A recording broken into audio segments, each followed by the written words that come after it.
每天一点心理学，了解自己，看见他人。你好，这里是心灵时空。今天想跟大家分享的是，喜欢吃独食的人是什么心理？前2天在咨询中，一位来访者和我谈论起了吃独食的问题。她说，她经常因为丈夫吃独食而被气哭。比如之前中秋节的时候，公司给他们发了一盒高档月饼。这个月饼比较贵，她和老公都没有吃过，就想着带回家一起吃。但是在她去洗澡的时候，她老公一个人把月饼都吃光了。还有一次她做了排骨，等她做好所有的饭菜出来，发现排骨都被老公吃光了，一个都没给她留。那天她特别难过，一个人哭了很久。就连平时吃零食也是，她老公永远不会想着给她留一点，这让她非常崩溃。现在她不知道该怎么处理这件事情。听完这位来访者的叙述，我其实非常能理解她。在她从小接受的教育理念中，好东西就是要分享。分享是对周围人释放善意与关心的体现。所以在她看来，老公吃独食，有好东西一点都不想着自己，这明显就是不够关心她，不够爱她，自私自利的表现。但是在她老公看来，可能这件事情并没有那么复杂。一般出现这种情况是和一个人的家庭教养方式有关。当然，这里面分为2种情况。一种是这个人从小在家里就是团宠，家里人都围着他转，什么好东西都先紧着他来，要什么给什么，他说什么家里人都依着他。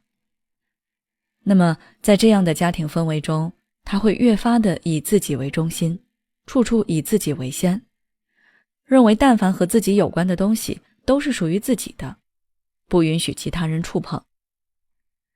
还有一种情况是在家里非常的被忽视，比如他有兄弟姐妹，家里又太不富裕，资源有限的情况下，想要活得更好，那就要争夺，当然就更没有分享的概念，毕竟他自己拥有的也不多。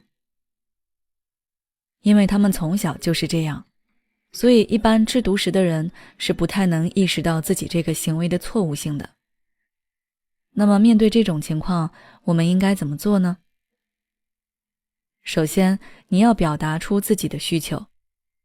你想让对方给你留点月饼，留点排骨，那就直接大胆地说出来，告诉对方你的想法，你希望他怎么做。毕竟人与人之间的脑回路是不一样的，你不说，对方可能真的想不到你要吃，而且你不说，对方也意识不到自己的问题，又何谈改变呢？如果对方在你说了之后还是改不掉，你就要向对方表明立场，让他明白夫妻之间很多东西本来就是共享的。如果他吃独食，你也吃独食，那2个人的关系，整个家庭氛围就会变得冷漠而僵硬。如果对方依旧我行我素，那你可以用他的招式来对付他。比如说，不允许对方触碰你的东西，你做的饭就你自己吃，他一口都不准动。你买的零食一口也不给他留，买东西也只买自己的那一份。用他的招式让他知道自己的行为有多离谱。